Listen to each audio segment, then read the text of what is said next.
तो मणिपुर को लेकर विपक्ष और सरकार में जो जंग चल रही है कि संसद में कार्रवाई हो, तो अब जब अविश्वास मत पर चर्चा होगी तब पता चलेगा। इस बीच संसद में टकराव जारी है और प्रधानमंत्री मोदी का विपक्ष के इंडिया नाम पर भी हमला जारी है। इस सब को लेकर क्या लोग सोचते हैं, मैं आम लोगों के बीच अब एक बार फिर एक चाय की दुकान पर आया हूँ। आपका नाम क्या है? हरेंद्र वशिष्ठ। आप कहाँ से हैं? यूपी मेरठ। तो यहीं रहते हैं? हाँ, दिल्ली रहते हैं। अरे अब तो रैपिड बन रही है। जी जी जी। तो मेरठ का तो पूरा मैं यहीं दिल्ली हाई कोर्ट में हूँ। अच्छा। एज ए एडवोकेट, वहीं प्रैक्टिस है मेरी। अच्छा, तो वकील साहब, आपको क्या लग रहा है कि ये मणिपुर और ये विपक्ष इस संसद में किसका मुकदमा भारी है? मुकदमा बीजेपी का जो भारी होगा जी। मणिपुर पे? कैसे? अब लोग उकसा रहे हैं, बार बार उनको लोग उकसा रहे हैं। ये तो प्रयास करें ठीक से हो जाए किसी तरह से। और ये जो इंडिया नाम रख दिया, ये तो सब अपनी रोटी सेक में चलता है जी। लोग कुछ नहीं होना, सब फेल हो जाएंगे सब। मोदी साहब के सामने सब धराशायी हो जाएंगे। ठीक नहीं पाएंगे? कुछ नहीं टिक पाएंगे, दूर दूर तक कहीं टिकेंगे। क्या वजह से?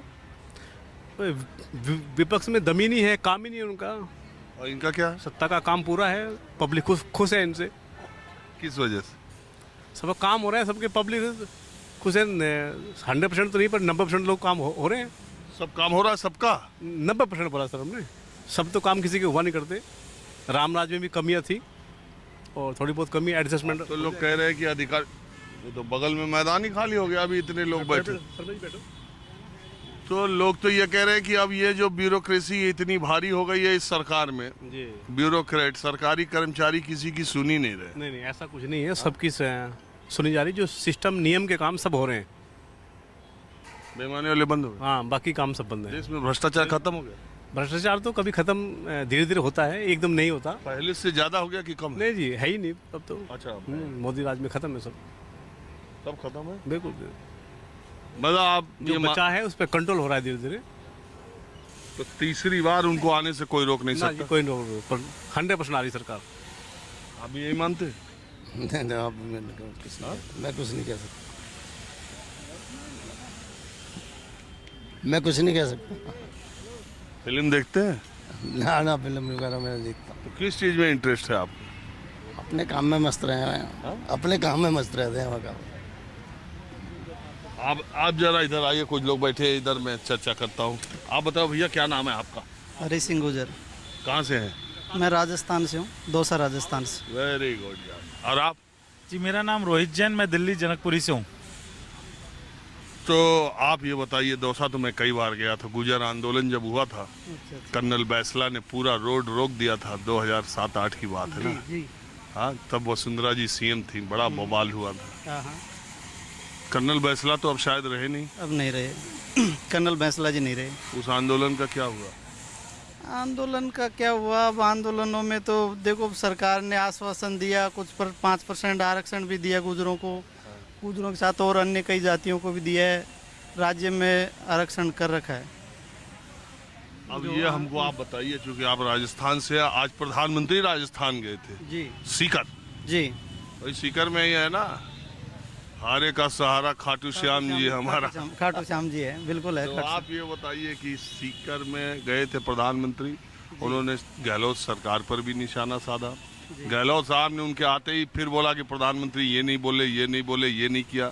इसके पहले सुबह ही हो गया कि प्रधानमंत्री, उन्होंने ट्वीट कर दिया कि प्रधानमंत्री जी के कार्यक्रम में 3 मिनट मुझे भी बोलना था, लेकिन उनके कार्यालय ने डिलीट, हमारा टाइम ही खत्म कर दिया। फिर प्रधानमंत्री कार्यालय ने कहा कि नहीं, आपके कार्यालय ने पहले इसका बहुत विवाद चला। तो जमीन पर कांग्रेस और बीजेपी का मामला राजस्थान में क्या चल रहा है?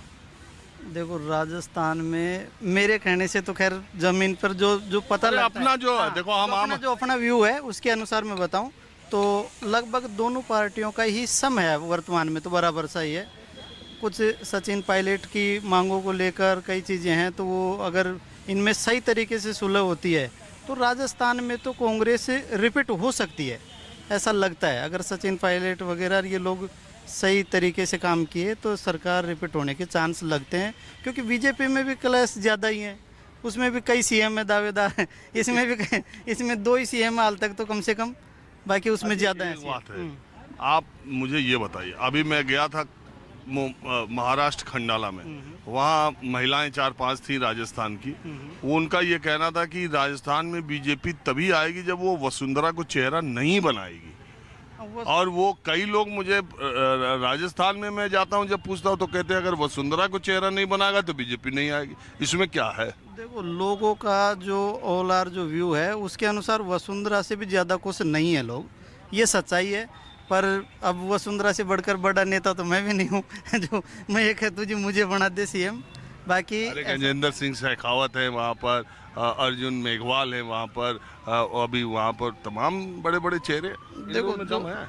देखो गजेंद्र सिंह जी शेखावत है, सारी चीज़ें हैं, बाकी इतनी पॉपुलैरिटी है नहीं, मेरे ख्याल से नहीं है।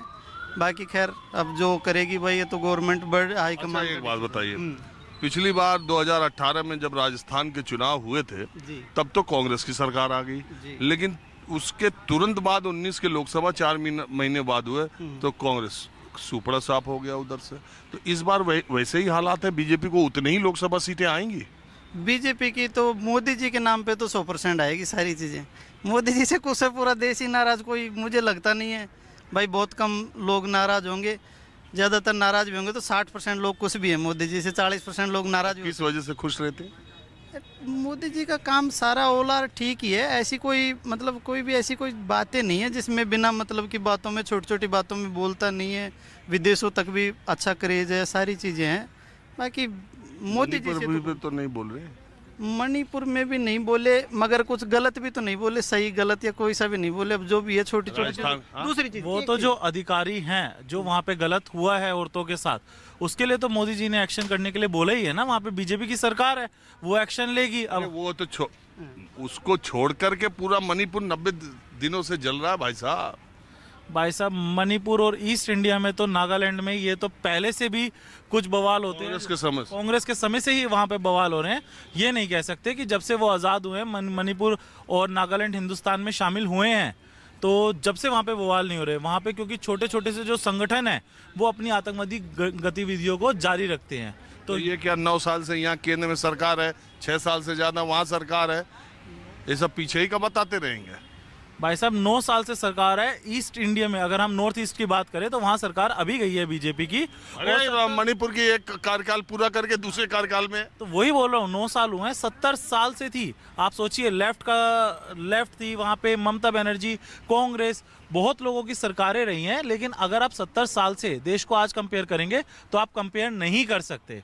और अभी अगर मैं बात करूं आपको तो जितनी अपनी ऑब्जर्वेशन है, 9 साल में देश ने बहुत तरक्की करी है बीजेपी सरकार में। अगर आप भी मानते हैं कि मोदी जी ही 2024 में आएंगे? खैर इसका ऐलान तो खुद ही कर दिया, 100% आएंगे मोदी जी, 100% आएंगे। थोड़ी बहुत जो सरकार में कमी दिखती है मेरे को, मैं अपनी ऑब्जर्वेशन बता रहा हूँ, वो फाइनेंस मिनिस्ट्री में दिखती है। अदरवाइज ओवरऑल जो सरकार है वो बहुत बेस्ट सरकार है। जो फाइनेंशियल डिसीजंस हैं उनमें कई बार ऐसा लगता है। एक इनका जो ये इंडिया नाम रखा है विपक्ष ने, वो भी देखो कोई लॉजिक नहीं बनता, वो कोई लॉजिक किसी चीज का नहीं बनता। चलो कोई लॉजिक नहीं बनता। अब समय हो गया भाई, समय हो गया राजस्थानी भाई।